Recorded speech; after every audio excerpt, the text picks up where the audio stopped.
Bom, no vídeo de hoje eu quero falar assim com vocês sobre o projeto de clube empresa da equipe do Remo com algumas atualizações. Em entrevista ao Globoesporte.com do Pará, o Fábio Bentes aí comentou um pouco sobre o que o clube prepara para a próxima temporada. Além disso, também sobre, no caso, as dívidas do clube do Remo, como que está em relação a isso e o que planeja para o próximo ano. Será que realmente vai virar uma SAF? Será que não? Além disso, quero falar sobre as receitas nos últimos anos, principalmente dessa atual temporada de 2022, com alguns números para vocês, e também sobre o valor de mercado do clube, quanto que poderia avaliar de acordo com alguns portais. Enfim, quero trazer aqui nesse vídeo de hoje.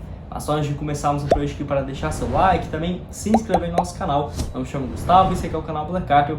Contei com a ajuda de vocês para chegar a essa marca aqui de 40 mil inscritos no YouTube. Falta menos do que 650 inscritos, então conto com a ajuda aí de todos vocês. Por aqui já postamos diversos conteúdos como esse da equipe do Remo, de notícias do projeto de clube empresa, atualizações do mercado da bola, também opções de reforços. Então se inscreve aqui embaixo, tenho certeza que você vai gostar.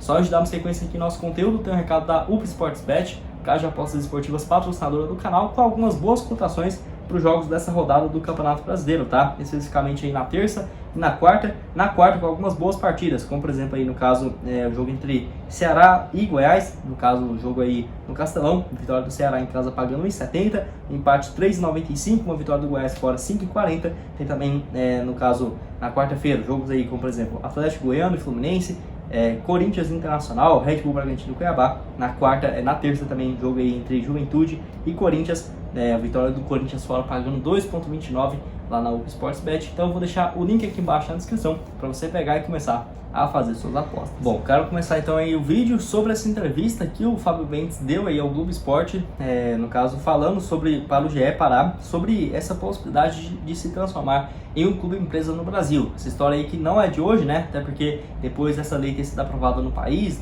em agosto do ano passado, vários clubes aderiram a esse projeto e alguns deram certo, né? Como por exemplo o Cruzeiro vivendo uma boa fase, o Botafogo também na Série A do Brasileirão, além também de outros que viraram recentemente, né? E deu novamente um destaque na mídia, como por exemplo o Vasco e principalmente o Bahia junto ao Grupo City. Então o Fábio Bentes aí devia essa resposta ao torcedor, onde em entrevista ao Globo Esporte ele falou um pouco sobre isso. Ele afirmou que tem uma empresa hoje de consultoria especializada para dar esse suporte em relação ao clube do Remo, que foi o primeiro passo para definir qual vai ser o modelo que vão querer de gestão da SAF para o próximo ano, ou futuramente aí, como que vai aderir esse projeto. Essa empresa de consultoria, de acordo com ele, que no caso apresentou um diagnóstico para o conjunto de diretoria do Remo, vai apresentar assim, esse diagnóstico mostrando quais seriam, por exemplo, as melhores oportunidades. E de acordo com a fala aí do próprio mandatário, ele falou o seguinte, abre aspas: agora a gente parte para uma segunda etapa, que é o estudo dos possíveis modelos e formatos. Com base nessa possibilidade, a gente, no caso, parte para um debate interno sobre caminhos. O que o Remo quer? O Remo quer daqui a alguns anos subir divisões, voltar à Série A, ter um centro de treinamentos de primeiro mundo, ter um estádio para 25 mil pessoas. É isso, então o Remo precisa ter dinheiro para isso. Como vamos buscar esse dinheiro e qual o tipo de investidor que vamos ter para isso? Fecha aspas. Então, no caso, ele definindo as metas, qual vai ser o objetivo do Remo nos próximos anos, que isso sem dúvidas é extremamente importante, né? Até mesmo se falando da venda de um percentual do clube para um fundo ou para um investidor. Sobre isso, ele até falou que essa empresa vai apresentar esse diagnóstico para o conjunto de conselheiros do clube. Eu quero saber a sua opinião. Qual que você prefere o modelo? Se é realmente vender para uma pessoa em específica, igual foi o Cruzeiro com o Ronaldo, ou por exemplo para um fundo de investimentos, se seria um percentual maior, 90%, 80%, 95% da SAF, e também um valor justo, que agora eu quero falar aqui com vocês. No caso, os objetivos do clube primeiro vai ter que ser definido justamente por conta dessa questão, porque o modelo de SAF tem várias opções e eu vejo que mesmo se o clube não se transformar em um clube empresa, só um modelo de gestão já facilitaria bastante. Como assim? Seria, por exemplo, realmente o clube tendo várias funções e pessoas realmente contratadas para exercer aquele cargo, não porque é indicação de algum conhecido, não porque, no caso, tem algum parentesco ali com alguém dentro do conselho, então nada disso, até porque sabemos que isso no Brasil é extremamente comum. Eu mesmo torço pro Cruzeiro, então cansei de ver isso no quintal de casa, acontecendo, e agora realmente não existe essa, realmente só é contratado profissionais que são os melhores naquela função. Ninguém poderia estar lá para fazer um papel melhor do que eles. Então isso é algo que eu vejo fundamental, uma profissionalização do clube cada vez mais. E o Fábio Bentes comentou ainda sobre isso, que não vai necessariamente ceder o controle acionário se virar uma SAF. Ele falou o seguinte, abre aspas, é uma discussão que precisa ser travada para que se tenha uma discussão para ir ao mercado, né? Pode ser que o clube decida não ter um parceiro e continuar com uma associação e não ter uma SAF. É assim uma escolha e é um caminho. Alguns clubes vão optar por esse caminho, mas pode ser que a gente decida ser SAF e vender o controle acionário, fecha aspas. Então tem sim essas duas possibilidades que eu acho que, dependendo também da proposta, não valeria a pena nessa questão. Agora eu quero falar também sobre essa proposta, né, que teve de um fundo lá de Dubai, né, que é para o Clube do Remo, que teve a especulação de algo próximo de 200 milhões de reais. Além disso, nessa entrevista ao Globo Esporte, o Fábio Bentes falou sobre as dívidas do clube, minimizando, né, falando que os valores são muito menores do que outros times que aderiram no modelo da SAF, e isso realmente é verdade. Só não temos a confirmação de qual que é o valor da dívida hoje, até porque o Remo nessa questão acaba não sendo muito transparente com a sua torcida em relação a faturamento, quanto ganhou em relação à venda de jogadores, marketing, bilheteria. Isso é muito difícil achar de informações, até nos últimos vídeos que eu trouxe aqui no canal, né, no decorrer desse ano, sobre esse projeto. Ele falou o seguinte, abre aspas, vamos terminar de quitar, no caso no ano que vem, os débitos trabalhistas e a dívida tributária está negociada e estamos pagando também em dia. Talvez nem seja, né, nosso maior problema esse aspecto da dívida, que no caso são dívidas civil e que são processos de empréstimos. Empresas que estão na justiça e já vem rodando há alguns anos e que em algum momento, né, vai ter que ser tratado e resolvido, fecha aspas. Então essa questão aí, pelo menos, o Remo não tem muito o que se preocupar em relação às suas dívidas, diferentemente de grande maioria dos times, né, no Brasil, que também optaram pelo caminho da SAF.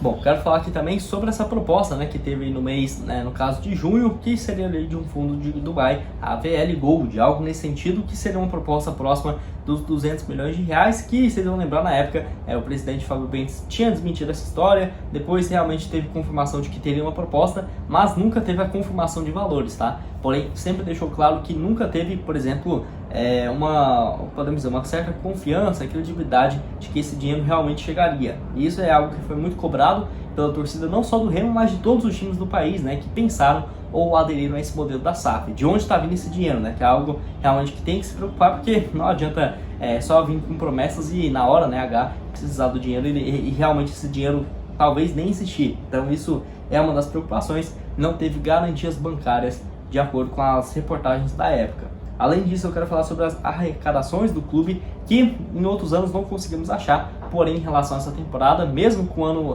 bem ruim, né, sendo eliminado na fase de grupos ainda da Série C, teve alguns números positivos, como por exemplo, arrecadou mais de 5 milhões e 600 mil em bilheterias e cotas de bilheteria, né, de ingressos jogando dentro de casa. O principal deles contra o Cruzeiro na Copa do Brasil, no caso, isso foi bem importante também na questão de bilheteria, da torcida de volta nos estádios, além também de uma folha salarial que não era nada barato, era de algo próximo de 600 mil reais por mês. Interessante isso, que eu estava pesquisando mesmo nessa semana, o Independente Del Valle, que ganhou aí da equipe do São Paulo na final da Sul-Americana, tem uma folha que gira próximo dos 800 a 1 milhão de reais por mês, né? Então olha que absurdo, um time hoje da Série C do Brasil teria a condição de pagar, por exemplo, uma folha quase que parecida de um time finalista e campeão da Sul-Americana, né? Absurdo.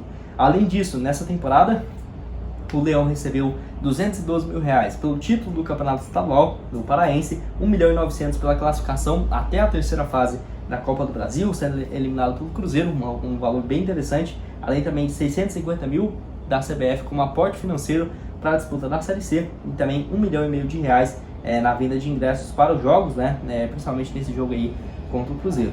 O maior faturamento foi, no caso, com a venda aí dos name rights para o Bom Pará, nessa temporada, rendendo em junho desse ano 1 milhão e 300 mil reais. Foi um valor bem interessante, e também contra o Cruzeiro na Copa do Brasil, teve um lucro só naquele dia de mais de 230 mil reais em venda de ingressos. Então mostra aí que é um time que com a sua torcida tem um potencial gigantesco, principalmente nessa questão de arrecadação, né? Então eu vejo que poderia ser para o investidor algo extremamente interessante, que já tem muitos torcedores, milhares de torcedores espalhados aí pelo Brasil, que sem dúvidas ajuda bastante nessa questão de valor de mercado. E agora surgiu essa dúvida, né, de quanto que será que vale o clube, que eu sempre uso aqui para fazer os vídeos, os parâmetros da Sports Valley, que é uma empresa especializada nesse assunto, que lista os 30 times do Brasil com maior valor de mercado. A grande questão é que o Remo não aparece na lista dos top 30, porém o rival aparece, o Paysandu, avaliado em 162 milhões de reais. Então podemos dizer que realmente valeria algo muito próximo a isso, até porque não é um valor concreto. Nossa, definiu 162, vale exatamente isso. Não, não é bem assim, é só para ter um parâmetro. Então poderia dizer que de 150, 180 milhões, algo próximo a isso. Só lembrando que até num vídeo aqui do Vitória eu esqueci de falar disso, esse é só o valor da marca, tá? Não é, nossa, considerando estádio, por exemplo, centro de treinamentos, não, o valor realmente aumenta muito mais e na hora de vender um clube tem essa diferença. Vai comprar só os direitos de transmissão, os direitos de venda de atletas, bilheteria, não vai comprar propriedade do clube. Então isso sem dúvidas é muito importante para fazer, né, desfazer essa associação. Mas eu quero saber a sua opinião aqui embaixo, torcedor do Remo. O que você vê dessa possibilidade da equipe se transformar em uma SAF para o ano que vem e quanto que seria um valor de mercado justo? Quero que você deixe aqui embaixo a sua opinião nos comentários. Bom, esse foi o vídeo, espero que tenham gostado. Não esqueça de deixar seu like, se inscrever no nosso canal, para ajudar nós a bater essa meta aqui, no caso de 40 mil inscritos no YouTube, então conta aí com a ajuda de todos vocês. Aqui na tela final, 2 sugestões de outros conteúdos que já trouxemos aqui no canal também da equipe do Remo, e essa playlist aqui salva com outros vídeos, né, daqui do canal, com mais de 20 aí que trouxemos para vocês nessas últimas semanas. E o link aqui embaixo na descrição da Open Sports Bet, para você começar a fazer suas apostas. Muito obrigado a todos por terem assistido até aqui, até mais, valeu!